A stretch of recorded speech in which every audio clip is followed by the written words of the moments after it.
Did you know that play can significantly change not only your life and happiness, but also the way you learn? Today on the show with me, I have Gokce Saygin, and she is an incredibly inspiring, aspiring architect who is now helping young kids learn the fundamentals of architecture as well. She has worked in cities like New York and Miami, and today she runs a business called Architect that works to help young aspiring architects or anyone who is interested in the idea of architecture learn the fundamentals through play. It's an incredible concept and something that I am really passionate about too. How do we incorporate play even as adults into our study routines in our everyday life? She shares with us her story of being a foreign architect and also a business owner, and how she is handling life, exams, becoming an architect,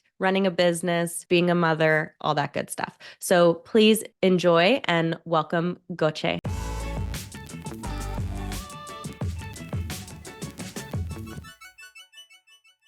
Hey everyone, welcome to Design, Create, Inspire. I'm so excited for today's guest because Gokce has been in my ARE world for a few years now, and she does some really incredible things professionally, helping inspiring the next generation of architects, and just very inspiring. So I'm really excited to finally have her on with me today. So good morning. Hello, Gokce. How are you? Hi, Brian. I'm really good. How are you? I'm wonderful. So I want to start out just hearing a little bit about your story. All of us come from such different backgrounds when it comes to our path into architecture. So just what inspired you to want to be an architect and what that path looked like from however far back you want to take it.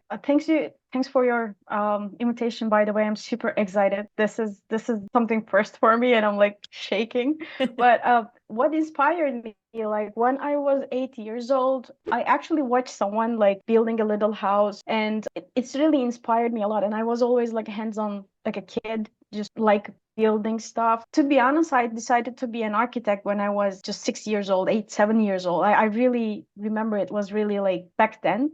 That's why I really respect kids. This has affected what I'm doing right now. And that's why I really believe if a kid's saying like, I want to be an architect, like most likely happens. And I came to US like 13 years ago. I'm originally from Istanbul, Turkey. I studied architecture and landscape architecture in at Istanbul Technical University. It was a long journey because again, like everyone has different learning styles, and I had to study and work at the same time because I need to see things in practical life, like how things works. And that's why I study and work at the same time. So I had to like learn studying, like history. At the end of the college, I got stuck basically. I didn't want to go work, and I wanted to see the world a little bit, do different stuff. And I came to New York. My aim was just staying here for 6 months and go back. But everything started actually there. I started to work on sustainable design, and New York is there's a lot of opportunity there. And if you're like open to learn and like work really hard, you can find things easily. This is what I believe. This is what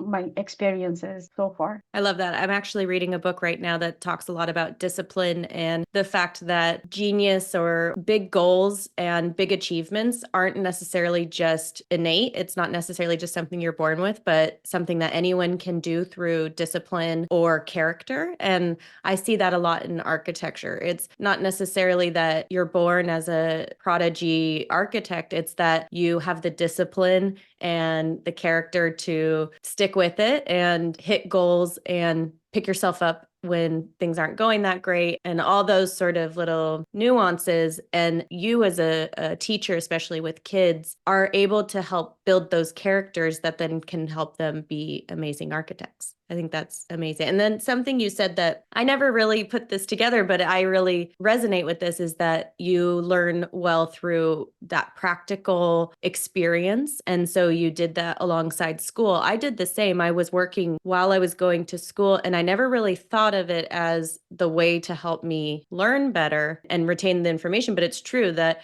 I really did better in school because I was working, because I was able to apply that Mhm. knowledge. How were you able to figure that out? Was it something that you were you knew that you were like, oh, I need to do this because this is helping me learn? Or did it just, you just happened to do that and then it solidified information for you? Actually, I knew it like from years ago because I start getting really hard time, that struggle in my elementary school, because my childhood till I was 7 years old, my grandma took care of me, and she was that person, like a old, but like she knows everything in the practical life. She already knows everything in her genes. And my grandpa was a teacher, but he built his house and he know animals, he know human body, like everything.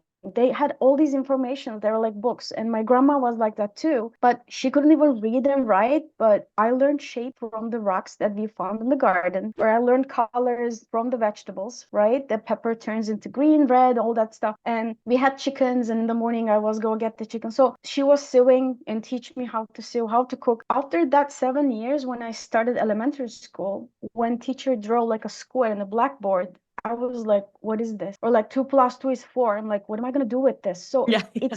it wasn't connected with the real life at all. And that was my journey started there. And I had to find a way for myself, like to learn everything. Like it was a second school at home, and it took 4 years. And then I had a really unsuccessful life, like in elementary school. And that's why now I'm talking with my parents as well, that many of us don't look at it. I have a 7 years old daughter too. I see it with her. That's why architect is really important for me, because we experience math, science, biology, like everything in real life, because architecture has everything in it. So I already knew myself. And like when I was at the classroom and professors start talking about architectural materials, I need to kind of like touch it, and like see it. What's the difference between material like a metal or like clay and everything. So also my first internship, I think once I started, I saw like this is a really different life. What's going on. It was a curiosity too. So I arranged it. I did double major. I studied both departments, which is landscape and architecture, which doesn't have too much common classes. So it took like 7 years for me to finish the college, which is like a long journey, but the study at the same time. When I look now, I could do better. You don't have to really, study that long, but that's what I knew myself. So I think that was our first session with you. You were mentioning like just learn first, how you learn stuff, know yourself better. So it's the first step, I think, of learning. So I knew myself already. That's why from the first class, like first year, I started to work on it. It's huge because if you learn in a different way, like you're saying, you need that tactical experience or just audio or anything, and you're doing it a different way, you end up being so hard on yourself because you're trying what everyone else is doing and it's not working. And that's why traditional schooling, I can only speak for here in the US, but the traditional schooling here, like you're saying, you sit down, they draw a square on the board, and then you go from there. My daughter is the exact same way. She's 7 as well, and she can't sit down for very long and she needs movement. So she's been in Montessori school since she was little, and it has been the best thing ever for her because the teacher will send us pictures and she's like laying on the floor working with these different materials and holding things, and sometimes she's upside down, but I know that it's helping her learn in a different way. If she had to sit at a desk and learn, she would never be able to do it. And I know she gets that from me and my husband because we're both that way. So it's helpful that we have that understanding of different way to learn so that we can give her more grace and different ways to learn. And I'm hoping that more schools and more people are understanding this so that we can break out, because I myself thought through college that I was just not a good student. I was smart, but like not that smart because I wasn't getting A's. It was hard for me to concentrate. It was hard for me to, do much. I did well in algebra, but that was basically, the one class I did well in. But it was because of that. It was because I learned in a different way. And I didn't know that early on. And I didn't figure that out until I was studying for my architecture exams. And once I figured that out, it was a game changer. So it's so helpful that you've figured that out early. So I want to hear a little bit more about what you do with the kids, because I remember because you went through Mind Over ARE and then we followed each other on Instagram, and I was seeing all these things you're doing and these little models and crafts. And I'm like, this is incredible. I wish that I had this. We need to get one over here in San Diego, and it's called Architect, right? And can you just Yes, explain a little architecture. bit what you do and what that program looks like and how you incorporate some of these concepts into it? Yeah, sure. This morning, actually, I found a couple examples here. It's going to be much easier Oh, for me perfect. to explain. So one of the subjects is like history of architecture, right? And or like knowing architects. So my city has like really old. When you're walking in the street randomly in Istanbul, there is like you can see a building from 700 years ago randomly. It's So just cool. like a history. Yeah. So for example, here we have like these different design kits for our classes, and because every kid has different interests, and some of them has like really like to see different buildings and shapes. So this is one of our models, and I like to combine subjects like fashion and architecture, math and architecture, like everything. So this is Brunelleschi, right? We are talking about like Italy, all these like dome. What's the that cathedral in like Florence, like why it's like so important and how the dome works, geometry, math, and everything. And also we talk about the architects a little bit. Then I want them to take all this information and design something else. Like let's say it's an object. And in this class, it's about like fashion, dresses. So we have this doll. It's just keep changing its dresses. So this is for like So cool. I that love time, this you know, so like much. Brunelleschi, for example. So that's that dome in Florence. And after that class, kids like I bet they never just forget the Mhm. name of the architect or like this building or like how this dome works, why this is the biggest masonry dome in the world, and like stairs in it, because I have all other supportive materials in it. So it's basically playing, right? And like I'm doing this now for 11 years, and every class is different than previous because I learned from them. When they stop and look at me, like when there's a gap, I always judge myself, like why I can't teach right now, like what's the gap here. So Mhm. I always try to put like more like play, more stuff in it. Or like I edit those like little like scaled bricks, and we I created love that. our own like scales, you know, like okay, that's a person, that's the top of the door, and like this is one story, and we have our like rulers. Or again, we have our like sticks and bricks that we literally built a frame house and built like a real life. And we learn about like scale, proportion. Of course, during years, I added a lot of tools. It's like laser cutters, like regular paper cutters, 3D printers, 3D pens. And so we cut these like little people and big people, like we are all working hands-on basically. And of course, like even they're 5 years old, they meet with laser cutters, they wait how they cut, they watch it, so they know it. So it's just not a pen and pencil. And one important thing, Brian, what I see, like I had to revise all my curriculum every year. And what I realized, I have nothing from 10 years ago because kids are Mm. changing so much. Their need, it's really a challenge right now to teach kids. 10 years ago, with couple pen, pencil, and we were doing like a lot of things. Now it's so hard to keep kids focused because Mm. of their tablet Attention lives, spans. technology. Yeah, exactly. I mean, not every parents are same, unfortunately, but like once they come, sometimes even 5 minutes is a challenge for them to focus on one thing. Wow. So all these years, I had to come up with really creative ideas to keep them focused and all the time. So there's a lot of like kits and tools. And also you have to be very flexible. It's not like, okay, we are gonna design a bridge today. And they say, no, I don't want to design a bridge. And I'm like, okay. So, and I'm like, okay, do you want to design a hat then? Oh, okay, hat is a good idea. But at the end, it's the same thing because you're trying to cross like Hmm. something, and okay, I'm gonna teach you through this. And at the end of the class, you're gonna explain why we design a hat to the parents, and like that's why they know what it is. So So for you, again, I mean, that's so creative too, because you have to not only be evolving with the changing of the kids, but then day of as well, coming up with these different concepts, like you're saying, like the bridge and how the structure of the hat or the dome, and then that becoming a dress. I mean, that is just so creative in itself. It's almost like looks like it's like an art form. Like you're taking this mhm, architecture concepts and bringing it into this art form, which is just so amazing. Like there's just so people who go into architecture thinking there's only one right way to do architecture. It's just you could go into so many different things. I think that's yeah. so beautiful. Yeah, absolutely. You can do a lot of things. You can be a fashion designer. That's why I'm telling and trying to explain this.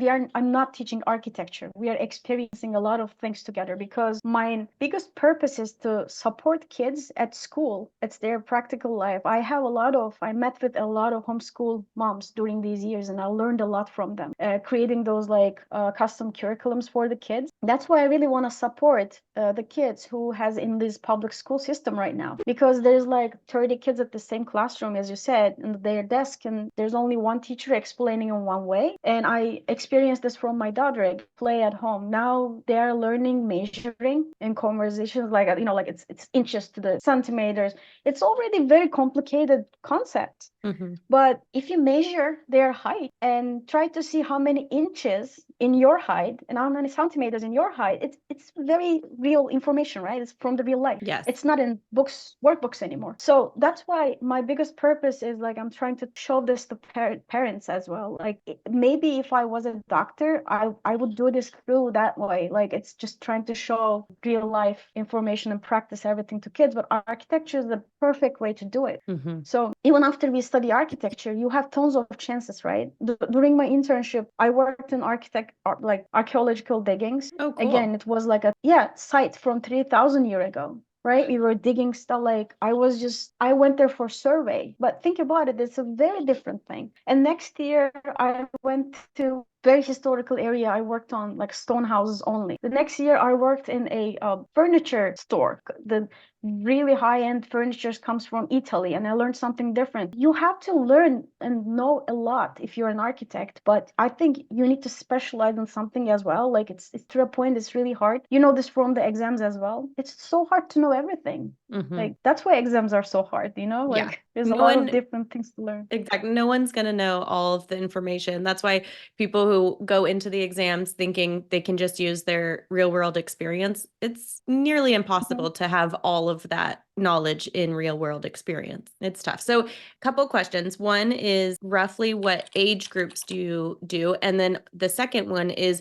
are all of these in-person teachings, or is this something that you will also do via Zoom or digital? Both. We do both. Right now in Architect, we have a couple programs, and they actually all came up like organically. Like I didn't just plan them from the beginning, but after COVID, our online classes became like really popular, right? People are reach out to me, and actually Architect just turned into a real business during COVID time. So people learned, and actually it's not just online world, but it's open up, I think, people's mind as well. Like, oh, this is something different, because people had a chance to see and watch educational system, education system, like, because we had a chance to watch like online classes and everything. So people were like, oh, I want to add something different to this. And online classes are going, because I have a lot of students all over US right now, even from London, and even in Korea. Oh, wow. When they're starting another day, it's just like very different. So I started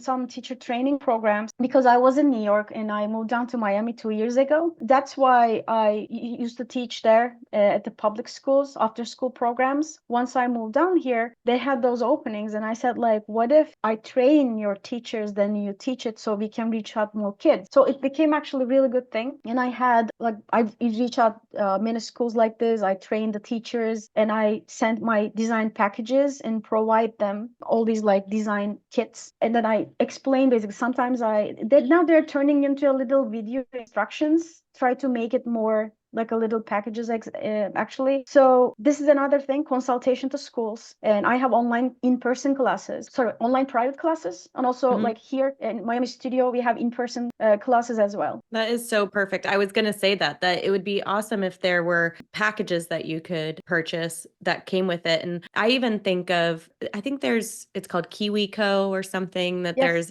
there's, those little packages, even for parents. Like if I could buy a little package that came with a fun video or something, and then have the kids do that, it would be so fun. It's just, there's so many options. It's so fun to see all the different ways this is going, because it is so critical. Yeah, this is what I am recording right now, because also these design kits like created itself. During COVID time, I was letting them know, okay, we will need stick glue, scissors, that paper and everything. And when you start the classes, 100% something is missing. So it's very normal because we are trying to do a lot of things. Then I said, okay, this has to be turned into a design kit because I also have template like this kind of like a rulers and brick keep thing edit on it. So I created those design kits, little boxes or like sometimes bags, send them home, they open it up, and every week we open a new package, start a new journey. And then these kids, like while demand is too much, like making in-person classes, it start getting like it's not convenient anymore for me, for them too. And then I recorded those videos right now. I'm gonna put them up. They will order just one design kit, open up a video, and they can do it whenever they want. Also, time difference is a lot, you know, so they can reach out to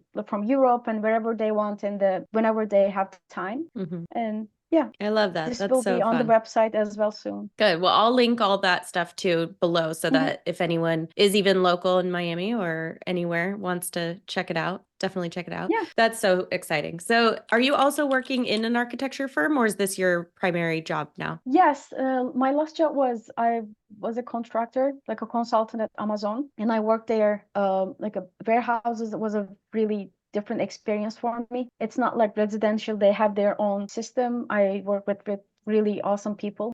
So I founded my own consultation company for 2 years now. I do my also like because I need to be a professional architect to do these things on the side as well. It's my biggest inspiration, and or like trying to still get my exams and learn those like books I was telling you before podcast as well. Like whenever I read something for my exams, it gives me inspiration, like how bridges were compression, like attention and all this stuff. Oh, like let me write this lesson for this. It's a great idea. So like whenever I see last year I designed a little village from containers. Of course it became like a subject for me right away. So we designed these little containers and work on them, scale, proportion, all these like different stuff. So whatever I do in my professional life, they became like subjects. How to design a ramp, for example. Like designing a ramp is one of the most important thing in our life, right? Like designing all these like calculating slopes, and it's one of the subjects in our exam. But you can spend actually good 3 hours with a kid just designing a ramp,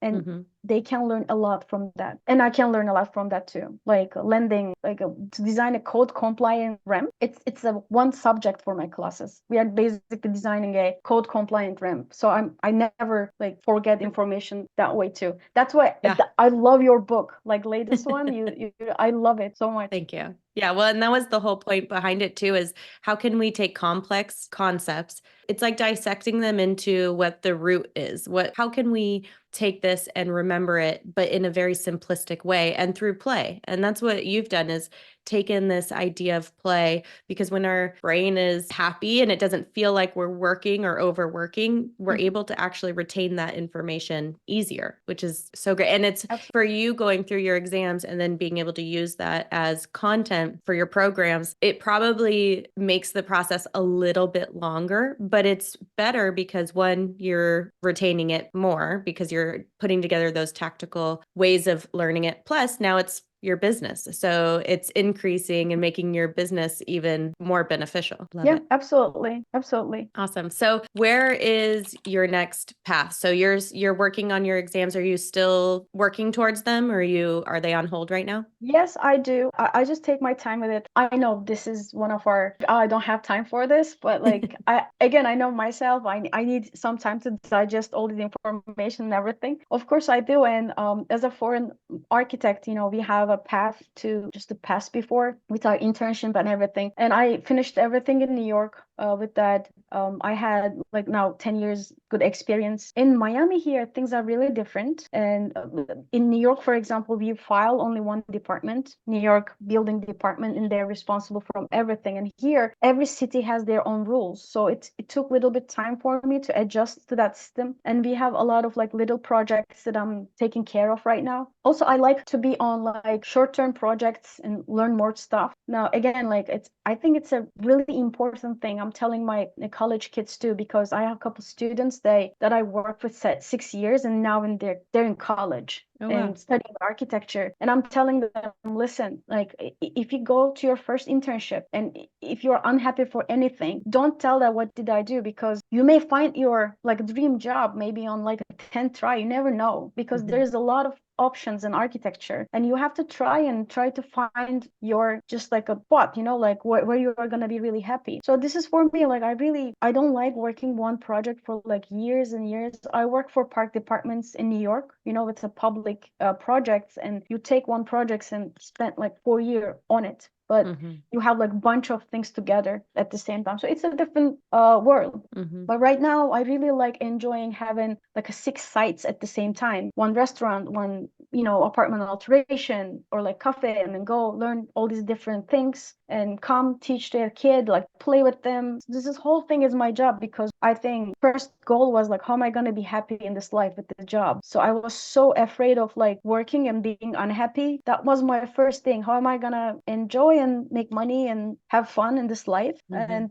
that was my priority for like last 20 years. I think I was just like, again, like your goals are very important. What you want from life is very important. So as an architect, I think we are lucky because we have a lot of things to choose on this field. Yeah, you don't get stuck as just being a neurologist or something, like, I mean, like what I do now, I never would have thought I would have been doing this, but it's the pathway that I took, that trying different things, realizing what I love. And I will say that the path wasn't easy, just because I felt like there was a picture in my head of what the ideal architect pathway was. And then when I started veering away from that, it was a little scary. And it took work of just figuring it out and being okay with that. And same like you, it's what's going to make me the most happy. It's not necessarily this idea of what an architect should be or should look like. It's what I make it. And it's, again, a journey, but it is so beneficial. And the same goes for the exams, where so many people feel like they have to finish within a certain amount of time or get done as quickly as possible. But like you're saying, you're in the journey now, and there's not really a rush, because you're enjoying the work you're doing and you're going about them in a way that is most beneficial for your happiness, your sanity, and your business, because it's helping develop your business too. So it is actually a better pathway for you to be going this route than, say, cramming and trying to take all the exams in a month. Yeah. And I would think people need to remember that it's not just about finishing. It's about what is most ideal for the day to day. Yes, absolutely. You're right. And also what I like about architecture, you are free. Like wherever you go in the world, you're an architect and you can work independently with someone, but it's just like a pen on your hand and you can just do it everywhere. My biggest challenge when I came to US was like dealing with inches, feet, because in Europe it's just like centimeters and all that stuff. But I like that freedom. Like wherever you go, really, you can use that talent and make money, be free. And I like when we decided to move down to Miami here, again, it was a life decision, right? What do we really want? Like, okay, now I have one street between me and ocean. And after I take Maya from school, we just take a walk from ocean. And this is like February now, and I can just have like a t-shirt and probably there's a bunch of people there, while like some places in the world was like freezing. But again, this is a choice. And when people look from like outside, they're like, oh, you're very lucky, but hey, like you basically pay for it. Like it's a choice. And I did a lot to, achieve that goal. And of course, like I didn't show this like every week. Hey, I did this. That's why like I think we need to share a little more. That's why I would love to share what I did with the people a little much more, because like now I got a lot of questions and people want to change their life, but they don't know where to start. And I'm like, listen, I don't know where I started. I just started. I just started. And if you think I don't struggle a lot, like no, like, and after a while from those like struggle, you don't even feel it, because you're just like on that loop and you can't even stop. So the first 3 years I came to New York, I just don't even didn't even remember what was my days. And I slept for probably 4 hours for like 2 years straight, because I had to do a lot of things at the same time. So now I think it's very important where I'm in my life, what I want and what I'm missing. Like, hey, I like they're you should just get your license right away. I'm like, right away for what? Like what's right away? Like I have my own time and I know it. So I think it's very important to know your time as well. Hmm. So then you don't feel like, oh, I'm missing things, because I felt that way for years, that like thinking I am missing stuff, I'm missing stuff. And no, it's just not the time yet when it's Yeah, gonna come. So when I you love see that. it from life, yeah, you have that confidence. And when something's not like, let's say something doesn't happen and like, or I miss something, I failed from an exam. Now I just say like, okay, that's not the time yet. So Yeah. then you just moving. Yeah. And it's that resiliency and that mindset that keeps you motivated and continuing on, and also prevents you from giving up. Because Yeah. if you go about that, then it's not a big blow. It's not a big devastation. It's okay, well, something else is meant for me at this moment, and that's okay too. I love that. And I think you're the perfect person to ask for this. Lately, I've had quite a few people reach out to me that are either in high school or they're actually parents of people in high school who are interested in going into architecture. And I think often the traditional low pay can steer people away, but as you know, I'm a big advocate of people, if this is their passion, going into it. Like we've said this whole time, is because it's so multifaceted. And you, just like anything, there's potential to not make a lot of money, or there's potential to make a lot of money, but also money's not the only thing. You know, if money is your only outlook, you can do something else, but there's just so much more to the world and happiness than money. But anyways, so for the people, say they're thinking about colleges and they're in high school and they're interested in architecture, do you have any advice for them? I think it was 2 months ago. One of my student, 11 years old, like decided to quit like 2 years later because he researched the architect salaries and he said, I'm not gonna be happy with this money, so I'm not gonna continue the classes anymore. I'm like, okay, but again, like my classes are like when they're kids, not too much about architecture. Again, like it's all about like learning, like play and everything. But I have many kids also in high school. They learn SketchUp, 3D modeling. They turn them into real, like then they jump in the laser cutter. But there they understand, actually. I'm saying like forget about the money right now and focus on if you're gonna really like it or you're not gonna like it. And during that time, I'm also talking about the challenges. Like if you like, okay, you have to stay at the office sometimes till maybe like a morning. And I remember like I didn't go back to home for 3 days straight, like, but when people think about it, they think it's a joke, but it's not. If you have a crazy deadline and stuff, this happens. I don't think any architect didn't spend a night at the office, like we all do these things. When you start telling them, again, a doctor does the same thing, and now they're like, if it's related with the money, of course it's a different story, because now the young kids, they're asking like much more realistic questions. When I was a kid, I didn't think about money at all. But again, once you really enjoy what you're doing and plus making money from it, you don't feel like you're working anymore. This is what I'm trying to explain them. Like if you keep focusing on the money, I got really good job offers since I moved here, right? For construction management, and I could do like much more money like than what I'm doing right now. But again, it's a choice. It's a decision like about life. Do I really want to be on the like a car on day, be doing inspections, and the people does this, and I really respect, because this is what they like, what they choose. But at the end of the day, if they really complain that, oh, I don't see my kids, I this, that, think about your decisions for the life, and this will be your decision. Same thing for the kids. In my country, it's really unfortunate that kids has to make a decision when they're 16, 17, because they need to go to a college exam. They got a score, and now they start choosing their colleges. They go study something, yeah, and then you have no choice to change this. At least US here, I work with a lot of architects who had a bachelor degree from art, like a math, because you have a chance to change your decision, still go to a master's and be an architect. I met with a lot of licensed architect who has a math background. So system allows you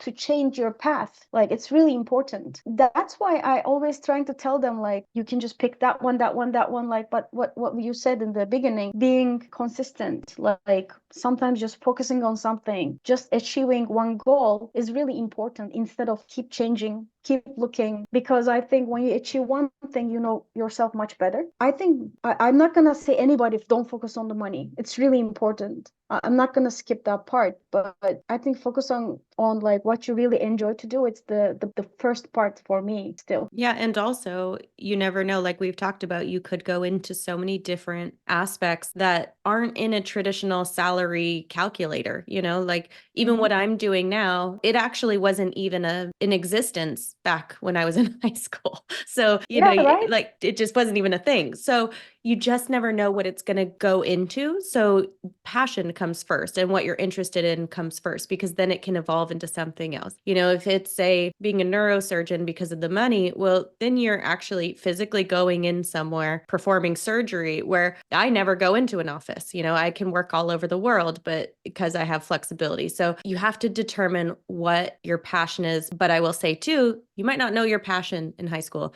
When I was 16 or 17, Yeah. I barely wanted to go to college. I knew I was going to go to college, but I didn't know what I was going to do. I liked to design, but I didn't ever think about being an architect, which is funny because my great grandfather was an architect, but I didn't grow up really knowing much about that. And I didn't have that vocabulary. And my dad was a contractor. So it's kind of weird that I didn't have that. But so I went to undergrad for interior design because I was told, oh, you could do interior design. That's design. Okay. And very quickly, I think it was my first year or something, realized I hated shopping and really did not enjoy interior design, and kind of panicked for a second, like, oh my gosh, I'm in school for this. But luckily, one of my professors was an architect. So I was able to learn a little bit more about that and realized, oh, that's what I love. Like, that's the type of stuff that I'm actually interested in. I love math. And then after I graduated, I went to just work for a while and really realized, okay, that's exactly what I want to do. So for me, yeah,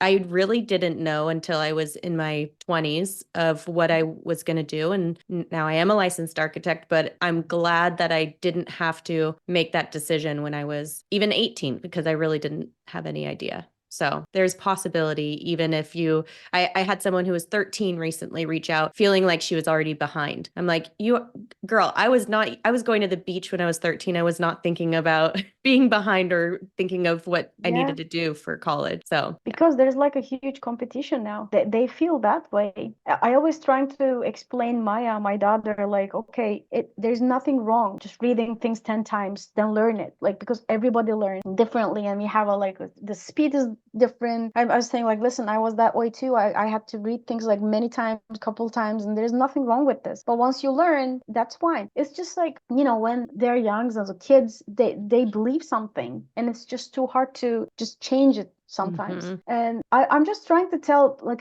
people, like anybody, you can change anything. Like if something is not going really well in your life, okay, maybe you spent 20 years on that occupation and life changed right now. I think like many people have like, okay, I'm gonna make a career change, and life really kind of like let it happen right now. It's not like my mom's and dad's time. Like I believe it's different, and I'm saying look at what I'm doing. Like I created basically a job from my hobby, and like this is a job for me right now. This is my full-time job, and I am making money, still having my like enjoying, and like I never stop anything doing, because when people you do a good job, whatever you do, they believe you, and they actually send their kids to spend time with me. This is really important with, and I spent not like only 1 hour, I spent like years with the kids. I have like kids that I spent 6 years together in that journey, because once they learn this is not about just architecture, we just talk about everything. And the job, if I really upset about somebody, right, like their behavior, because this happens, mobbing, right, and or somebody gets your idea and then present it, this kind of things happens at school too, bullying going on, and we share a lot of things during those classes and decide like, do you know why I'm upset? They just start talking. And you know what Carla did to me today?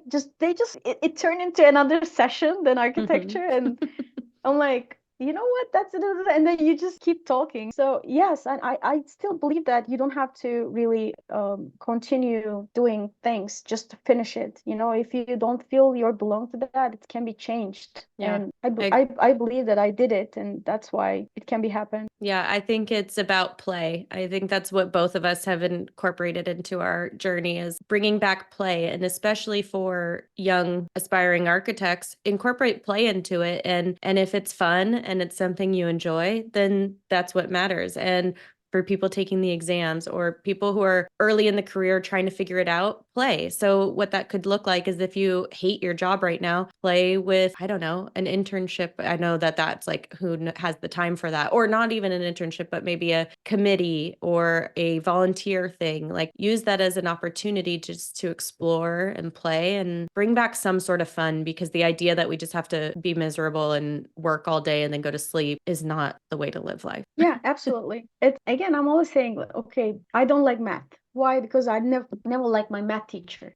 So Mm-hmm. like one thing in our life, just 1 second, 2 second, make us decide about something and it never changed. So once you start thinking, like when you start seeing from you another perspective, like, and I start asking you questions, why you didn't like this job? Like maybe you just didn't like your boss. Maybe you just like didn't like your desk and like anything. It's too much to say like I didn't like architecture. I don't like architecture anymore. It's just too much. Like there's a lot of different things to do. Yes, you were saying, yeah, find a way to be happy and explore and see what it is that is making you unhappy so that you can hopefully make some shifts. Well, this was amazing. I know it was so inspiring for even I want to go and see if I can get one of your kits for my daughter, even though I don't know if you have them specifically for parents, but I need to reach out to her school and see if they can put together your kit for their school. So we'll talk about that later. But thank you so much for being here and inspiring all the next generation of architects. And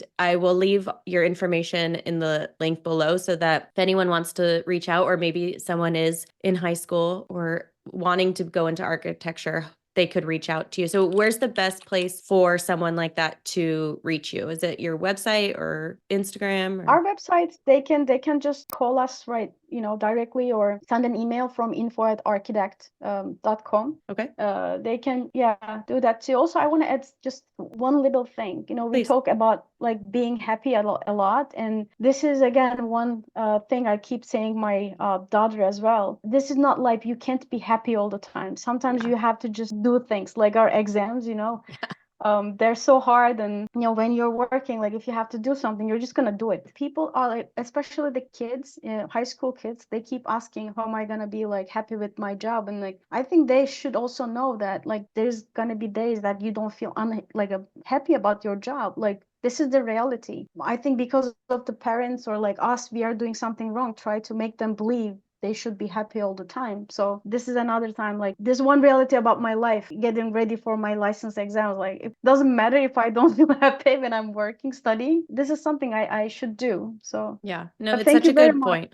Well, I just want to, before we end off, I completely agree. And life is about opposites. So if we didn't have struggle or unhappiness, we wouldn't feel the happiness. If everything was happy all the time, it would be, how do you even quantify the happiness if you don't have something to show that? So I agree. And internet, I think people are more apt to show the struggle these days, but still, I don't show the days where I'm having a really hard parenting day and my husband comes home and I'm just irritated and we argue and then I'm trying to finish up work, but then the kids are screaming at me. I don't show that side because I don't even have time to show. How do I even show that when I'm like in it, Probably it's gonna get more likes to share Yeah. I that don't even, part. am I supposed to be going around with the thing as I'm getting mad and the kids saying, carry me, carry me. Yeah, But, right. it's impossible to show every side of it. But it's so true that if you're looking for just continuous happiness, it's life, like you say. So I think that was a really good point to bring up, that even if you struggle or you have stuff you don't want to do, it doesn't mean you're not meant to do it.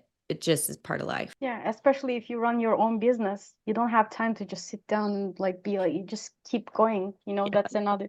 It looks cute when you look from outside. I was like, oh, that's a really, but then it's a business at the end, and yeah, life is this. You just keep going. And thank you so much, Brian. Yes, Thanks a lot for inviting. of course. I appreciate you being on here, and everyone go check out Architect and I'll leave the link, and I appreciate it. Thank you so much, Gokce. Thank you. Bye. Bye.